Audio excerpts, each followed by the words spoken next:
Oh, perfect. I can do without that. Contact sports? What? Meat? Are you kidding me? So is abortion and pregnancy? Are you shitting me? That's a fine. What the hell is that? That's a fine. There's no time for any of this. Simon Phoenix has risen from the ashes. I put him in jail and you'll let him out? No, thanks. So John is either going to do this or it's back to the cryo chamber. Oh, well, I guess he's going to have to do it then. He's going to have to do it. So, yeah, he does it. He's back in the command center, and John is on the scene, and Simon is on the loose, giving people handshakes. How you doing? They don't do that. No. There's a strict no touching law in the future. They don't do that in the future. All right. And racking up swearing fines. And guess what? He doesn't know how to use the 3 shells. I don't know how to use them either. Can you believe that? I can. How doesn't he know how to use them? I don't know. It's hilarious any way you look at it. Yeah. How do you use them? He never asks, and no one ever tells. How would you use them? How do you think you would use them? I don't know. Would you use them like chopsticks? I can't use chopsticks. Grab it with the 2 of them and scrape the rest off your butt and rinse it off and so you can reuse them? Yeah. Or do they cover buttons for like a rinse, dry, and perfume? Probably option B. Who knows? Well, according to screenwriter Daniel Waters, the inspiration for the 3 seashells came when he was writing a scene where Spartan has to use the restroom. He was trying to come up with some futuristic things you'd find in there, and he was having trouble, so he called a buddy, another screenwriter across town, and asked him if he had any ideas. Ironically enough, that person was in the bathroom when he answered the phone, looking around the bathroom and said, I've got a bag of seashells on the toilet as decoration. And Waters said, okay, I'll make something out of that. Sure. That's how this that's interesting. That's insane. Zach and John, they have a reunion. No. Zach Lamb? What happened to you? What happened to you? I got older, and they grounded me. Shit, you were a great pilot. Triggering more fines, obviously, which gives John a great idea. He's going to wipe his ass with them. Ew. So much for the seashells. The hunt for Simon continues. He is not coded. Everyone else is. Simon can't be tracked, and John has been coded. I'm sick of this fascist shit.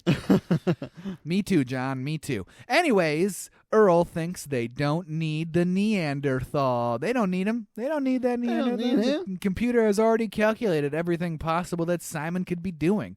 The computer thinks that Simon will attempt to set up a crime syndicate. John thinks otherwise. Yeah. I think that's really fucking stupid. You think he's going to start up a business? Trust me, he's going for a gun. Duh. The only place a person can even view a gun in the city is at a museum. So, over to the museum. Over to the museum. Guess what? Phoenix is going for a gun at the museum. Home sweet home. John, Lenina, and Alfredo head to the museum, and John wants to drive. No, he won't. It's too complicated. Yeah. You drive. And away they go. Officer Huxley wants her swag. While doing press for 2018 heist comedy Ocean's 8, Sandra Bullock told Yahoo Movies that she didn't get everything she was owed for appearing in Demolition Man. According to her, Warner Brothers doesn't owe her any profits for the film or a writing credit, but they do owe her a pinball machine. Damn. Her Demolition Man co-stars, Stallone, Snipes, and Benjamin Bratt were all given Demolition Man-themed pinball machines for working on the movie. I'm on the pinball machine, she said. All the men in the film got one, and I'm the only one that didn't get one. That's an injustice. Give Sandra her damn pinball machine. What the hell? Come on, she deserves it. So on the road, and John seems very alone in the back seat. Things aren't as different as they seem, John. Perhaps an oldie station on the radio will help soothe you. No, it's all commercials. That would be brutal. Everything that he was trying to get away from in media in 1996 is all you can listen to. Yeah. Is that a statement on our current media? All the commercials, all the advertisements, it's just constant advertisements. Yeah. It's a little bit, a little on, I shouldn't say on the nose, but that is very predictive of this movie. Yes, and it is. how close we've actually come to radio stations that are only advertisements. Right. And to be fair, I've seen a lot of, talk over the years that they want, when you're watching old shows, to have those old commercials. Like, Interesting. that'd be fun. Like, don't make me watch this new crap. Like, give me the 90s commercials. So, you mean when I'm watching, like, Rocko's Modern Life, they'd have, like, that Sunny D commercial? What you got in the fridge? Yeah, exactly. Oh, no, soda, purple stuff. The crazy-ass honeycomb character. Yeah. And, Oh, my God. that'd be sweet. Yeah, Gusher's head exploding. Yeah. Give me all that. I would watch those. The two old guys playing games with the fruit by the foot. Yeah, I like, man. Let's bring it back, Let's Trav. do I'm it. down for it. I'm down for it. Lenina and Alfredo, they love the commercials. John does not. Somebody put me back in the fridge. Freezer would be more appropriate, but that's fine. Back with Phoenix, and he's getting his guns. This is what I'm talking about, so let me punch this glass. It does not work. Motherfucker. Instead, he throws a guy through the glass. What seems to be your boggle? My boggle? How much do you weigh? And smash, Simon has his guns, and he's strapped to the teeth. Wait a minute, this is the future. Where are all the phaser guns? Oh, there they are. There they are. Fellow greetings, sir. What's your boggle? As he steals that. Now Phoenix has his hands on a magnetic accelerator gun. It's cool, but I think it could have been cooler. Definitely. It could have been cooler. Also, why is that in the museum? Like, because it's like the first one ever? Or well, because they've eliminated weapons, so to assume any that's right. weapons. That's So, right. My question to you about this: is the whole world eliminated weapons and swearing and fluid transfers and all this stuff, or is it just the San Angeles mega city? I would have to assume it's the whole world, but you never know. I don't know. That's a good question. That's a very good question.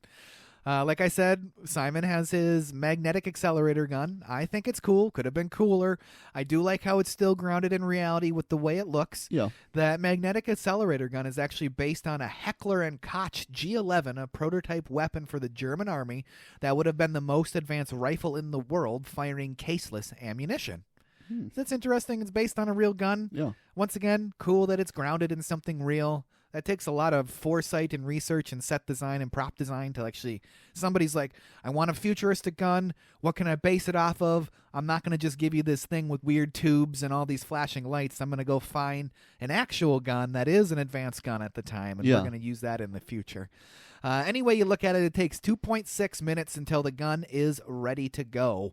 Patience is not one of his virtues. No, it is not. He does not know at this point, though, if it needs batteries or what. He wants to know where the nearest Radio Shack is. Right. No batteries. I think if Radio Shack in 2032. Come on, Simon. I think, and if you're going to Radio Shack even in 1996 to buy batteries, you're an idiot because they're way too expensive. Way too expensive. And if you did need batteries for that gun in 1990, well, I suppose in 2032, but in 1996 batteries, you probably would have taken like 27 D-cell batteries. Yeah. Weighed about 45 pounds just in battery weight alone. Seriously. That's all right. And the museum is getting locked down, and the alarms are music to Simon's ears. Yep. John finally arrives on the scene. I don't know what they were doing. Took him a very long time to get time. there. And we get another periscope deal poking out of the ground, and John is the only one that sees it or cares. Yeah. Nobody's like, what the fuck was that? Nope. Nobody cares. He's literally like, I've given up trying to understand this society in the future. Nobody cares. Alfredo has this tricorder looking thing, and it tells him to establish communication with Simon. Wrong. use the Force, Luke Skywalker. Use the Force. And what the hell is this? It's a glow rod. It's what we got. Does it work? It does, because John just uses that on an innocent bystander, knocking them out instantly. I guess so. Lenina springs into action, and John is a fan. She literally starts coordinating all the other cops and stuff. So. Yeah. Well, I need it done 90 minutes ago. Exactly. That was one line that I thought was super weak, especially for him to be like, damn. Like, that's what I'm talking about. Like, I don't know. That was a little... not so much for me. Simon continues to stock up, and John closes in, but Phoenix finds John first. What can I say? I'm a blast from the past. You should have stayed there. That voice sounds familiar. Who is that? Bad aim, Blondie. Spartan? John Spartan? Oh, man, they let anyone into this century. Simon says, bleed. I like that. I do like that. I've been dreaming of killing you for 40 years. Well, keep dreaming. Oh man, I love how terrible our Stallone impersonations are. I love it. I love it. I love it. And of course, the fight goes down into the excavated portion of 20th century LA. They're both terrible shots. Yeah. Simon's magnetic accelerator gun is finally ready to be used.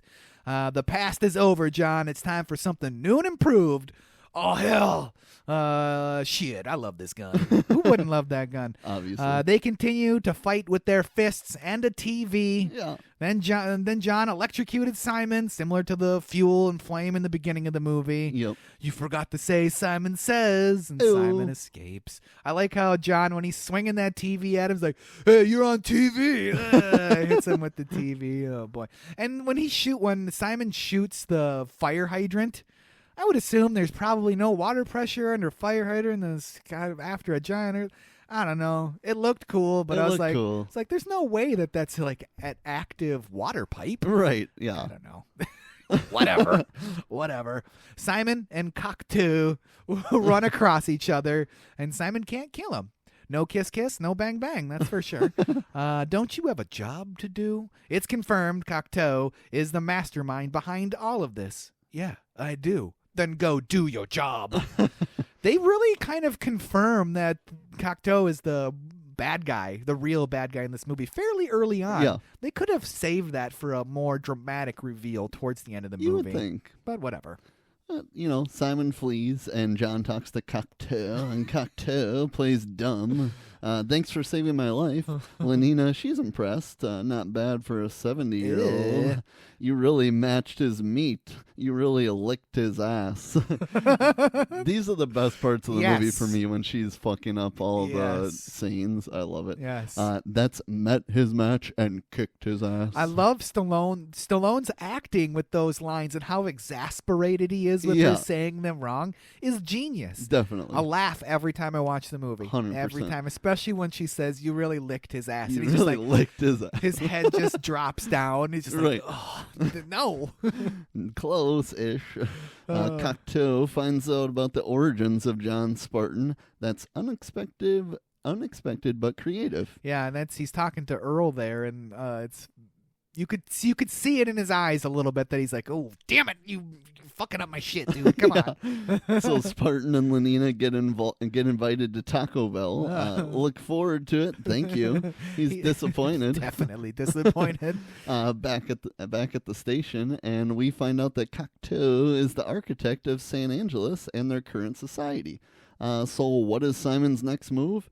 He has no money and no way to get it since it's all digital. So Simon won't be mugging anyone. They have a backup plan. Wait for another MDK. Great plan. I love how Earl's just like, "Thank you. Yes, that is a great plan." When in fact, waiting for another person to get murdered is not a great plan. No, especially when you've been on such a good streak. I mean, you made it this many years, and you're just like, whatever. What's a few more? Who cares? On the way to dinner, and John and Lenina talk about John's past and all the info that she got from the Schwarzenegger library. Hold it, the Schwarzenegger library? Yes. Stop. I don't want you to know. Or sorry, 3, 2, 1. Stop. I don't want to know. Back with Simon, and he heads into the underground, and for some reason, the smell reminds him of biscuits and gravy. I've never really thought that the smell of piss and shit is biscuits and gravy. Certainly not. He does, though. So back with John and Lenina, what's with Taco Bell? They were the only restaurant to survive the fast food wars. Now all restaurants are Taco Bell. Okay. That would suck for me personally. Fuck Taco Bell. Different cuisine for different audiences. If you watch the American version of Demolition Man, it's Taco Bell. In the European version of the film, Taco Bell is replaced with Pizza Hut. Interesting. Nice. There's some cool pictures out there. They show like the water bottle weird looking thing that has the Taco Bell stuff on it when Friendly and his gang, it has the Pizza Hut thing on there. I'm like, Nice. Oh, that's pretty cool. That's funny. I think Pizza Hut's a little more believable as the Yeah. surviving fast food place. Yeah. But it's not fast food, but whatever. No.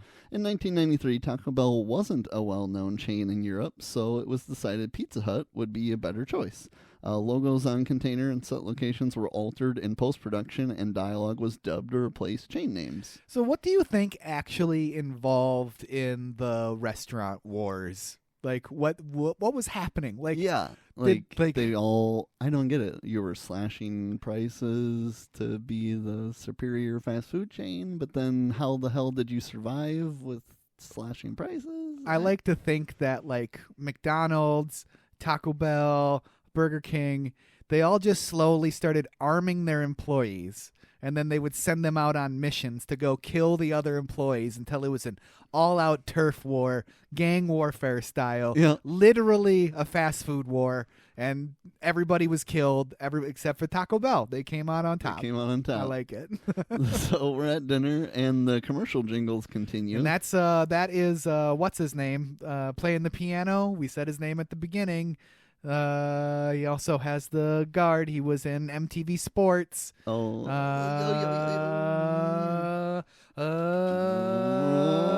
I gotta go back and look at his name. I can't believe I can't think of it. Where is his name? Dan Cortez. Dan Cortez.